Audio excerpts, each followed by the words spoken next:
Le Seigneur soit avec vous. Évangile de Jésus-Christ selon saint Luc. Gloire à toi, Seigneur. En ce temps-là, Jésus descendit de la montagne avec les 12 et s'arrêta sur un terrain plat. Il y avait là un grand nombre de ses disciples et une grande multitude de gens venus de toute la Judée, de Jérusalem et du littoral de Tyr et de Sidon. Et Jésus, levant les yeux sur ses disciples, déclara : « Heureux, vous les pauvres, car le royaume de Dieu est à vous. Heureux, vous qui avez faim maintenant, car vous serez rassasiés. Heureux, vous qui pleurez maintenant, car vous rirez. Heureux êtes-vous quand les hommes vous haïssent et vous excluent, quand ils insultent et rejettent votre nom comme méprisable à cause du Fils de l'homme. Ce jour-là, réjouissez-vous, tressaillez de joie, car alors votre récompense est grande dans le ciel. C'est ainsi en effet que leur Père traitait les prophètes.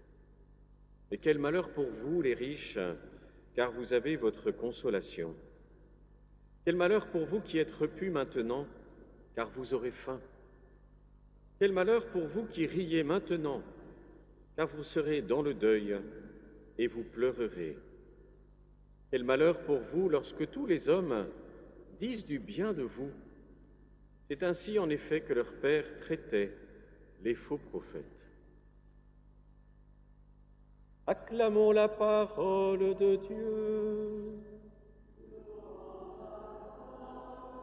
Seigneur Jésus. Alléluia, Alléluia, Alléluia, Alléluia, Alléluia, Alléluia.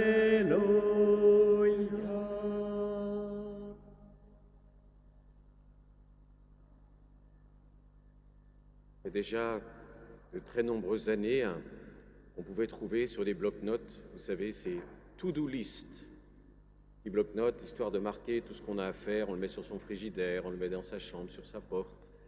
Maintenant, de toutes les façons, c'est sur les ordinateurs. On peut, dès qu'on ouvre son ordinateur et ses applications, avoir sa to-do list. On y met tout ce qu'on a à faire. Et puis, une fois qu'on a mis tout ce qu'on avait à faire, quand même, on essaie un petit peu de réfléchir et de mettre un petit peu d'ordre. Parce qu'on sait que l'art, finalement, de s'en sortir, déjà, c'est de ne pas oublier ce qu'on a à faire. Et puis ensuite, de savoir ce qui est premier, ce qui est plus important, ce qui est moins important, ce qu'on va faire dans la semaine, dans le mois, peut-être dans les 3 prochains mois, les 6 prochains mois, puis des choses qui nous habitent, qu'on aimerait faire. On ne veut pas nécessairement les oublier, que l'on veut garder, mais mûrir, mais tranquillement, paisiblement. C'est un acte normal de notre vie humaine. Eh bien, je vous pose une question, car tous nous avons écouté cet évangile, et cet évangile est toujours un peu déroutant.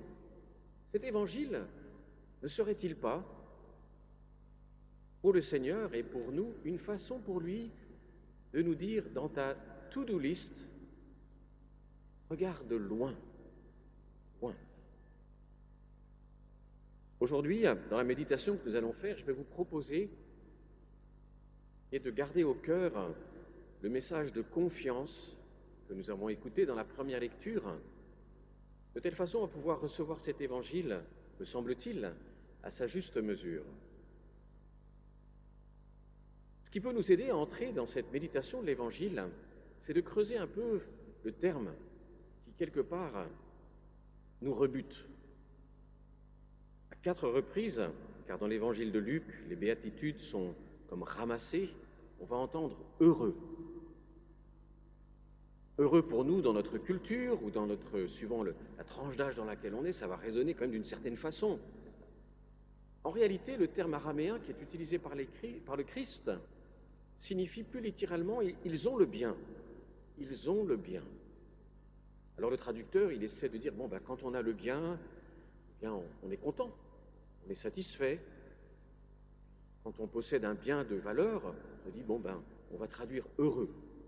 Mais vous voyez que tout de même qu'il y a une nuance, puisque ils ont le bien peut induire différentes sortes de sentiments. C'est pour lesquels je vous ai parlé de contentement, de satisfaction. Il y a une graduation. Alors, de la même façon, le terme malheur, qui est répété aussi 4 fois, va vouloir dire juste l'inverse. Ils n'ont pas le bien. Malheur à vous, parce que vous n'aurez pas le bien.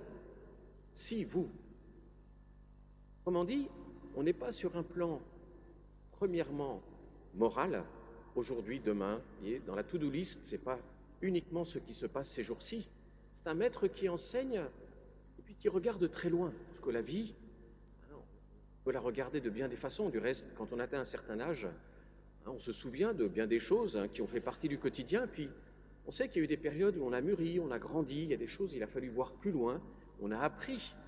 On n'a pas toujours su, on a développé progressivement dans la vie cette capacité à regarder plus loin. Et souvent, quand l'âge avance, on met des priorités très différentes. Il y a comme les valeurs que l'on peut avoir prennent une autre densité, une autre perspective. Il y a des choses qui nous paraissaient très importantes à une époque que l'on va relativiser, parce qu'on sent qu'il y a des choses qui ont plus de poids dans la vie. Donc, dans cet évangile, en fait, le Christ n'est pas en train d'arranger, voyez, directement notre vie quotidienne et de nous dire les moments où il faut être heureux ou malheureux. C'est pas du tout ça. Il reste, il y a un verset dans le début du livre de la Genèse qui est assez significatif quand on y prête attention. Dans le récit de la création, donc au premier chapitre du premier livre de la Bible, la Genèse, le Seigneur va créer le soleil et la lune.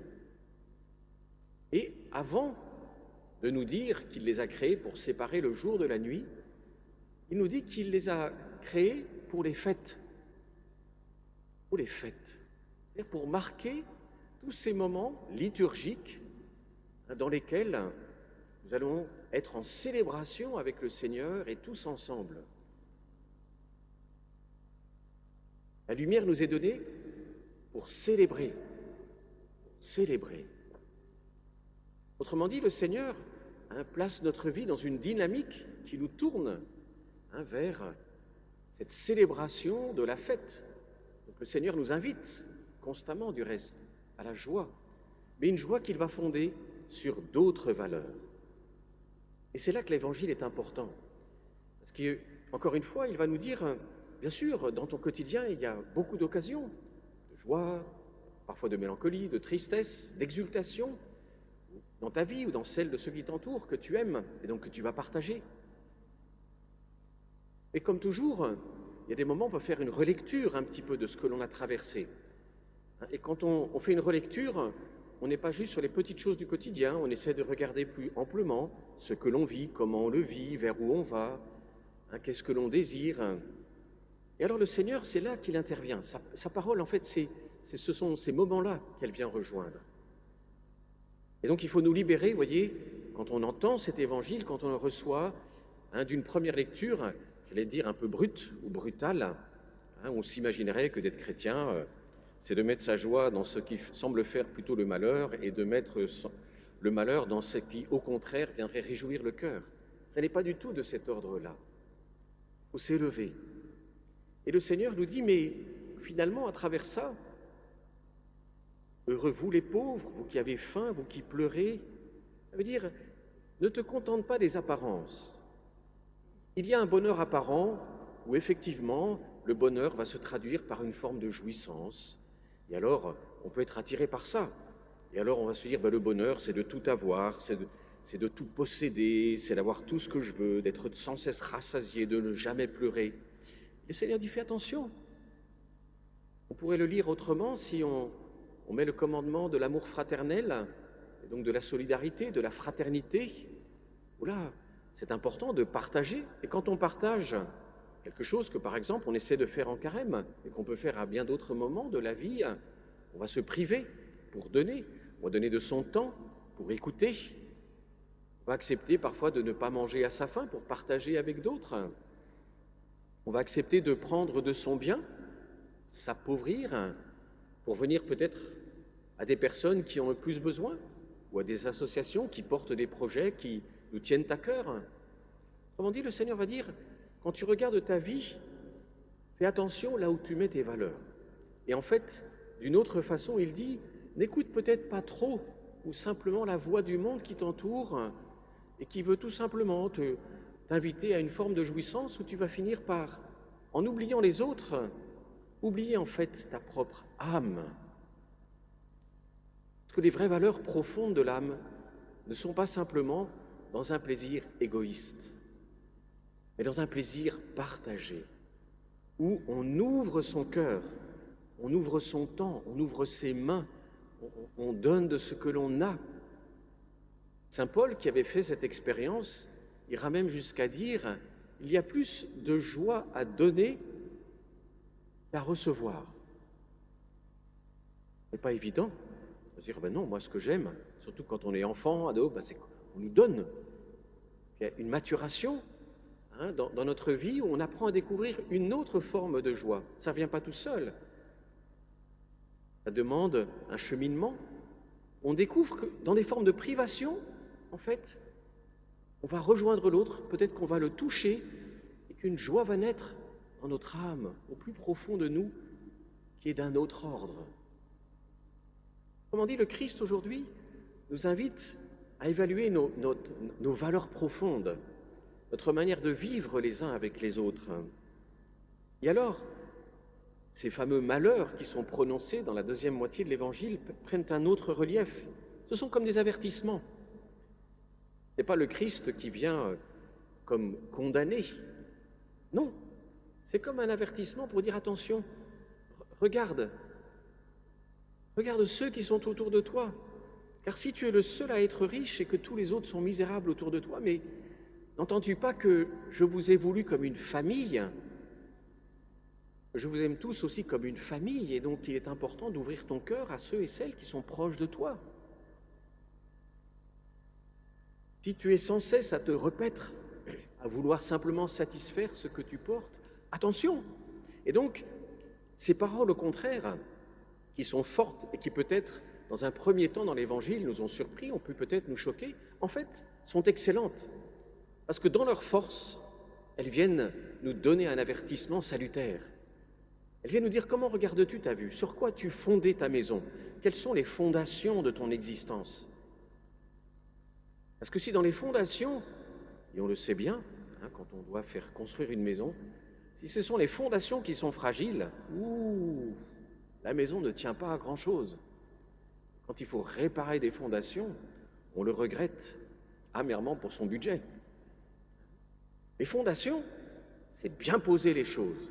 Eh bien, le Seigneur nous dit, il y a des lieux où, quand tu œuvres pour être dans cette fraternité, cette solidarité avec les autres, tu ne te trompes pas. Et c'est pour ça que le Seigneur dit, heureux es-tu. Ça ne veut pas dire que c'est facile, ça ne veut pas dire qu'on y arrive du premier coup. C'est toujours l'histoire d'une vie. Mais tu as pris le bon chemin. Malheur à toi, si tu as oublié ton prochain, si tu fermes ton cœur, s'il ne t'occupe que de toi-même, malheur à toi, oui, parce que tu t'es trompé de chemin. Alors cet avertissement, mais il est bon, frères et sœurs. Il est bon. Il nous invite alors, non pas, vous voyez, comme je vous le disais au début de cette messe, de cette homélie, il ne s'agit pas d'examiner notre to-do list au quotidien et puis d'essayer de faire une espèce de baromètre ou de calcul. Non. Il s'agit de prendre de la hauteur. Cet évangile, en fait, il nous aide à accueillir notre vie et de la mettre en perspective. Aussi, je vous inviterai, peut-être ce soir ou demain, vous voyez, à relire cet évangile de cette façon-là. Non pas comme un regard moralisant sur vos activités quotidiennes où il faudrait avoir une espèce de jauge, mais au contraire, comme une invitation à mûrir le regard que nous portons sur notre vie, à mûrir les valeurs qui animent en profondeur notre vie, alors que le Seigneur nous vienne en aide. Et c'est là qu'il est bon de se dire, comme nous le rappelle Jérémie, qu'il est important de mettre sa confiance dans le Seigneur. Parce que ces valeurs que nous portons, on ne va pas pouvoir les réaliser de la même façon quand on a 20 ans, 30 ans, 40 ans, 50 ans, 60 ans ou plus. Parce que ce ne sont pas les mêmes dynamiques de vie. Autrement dit, c'est dans la confiance dans le Seigneur que nous accueillons cette invitation que le Maître nous fait, notre bon Maître Jésus, en fait, à prendre de la hauteur et à réfléchir.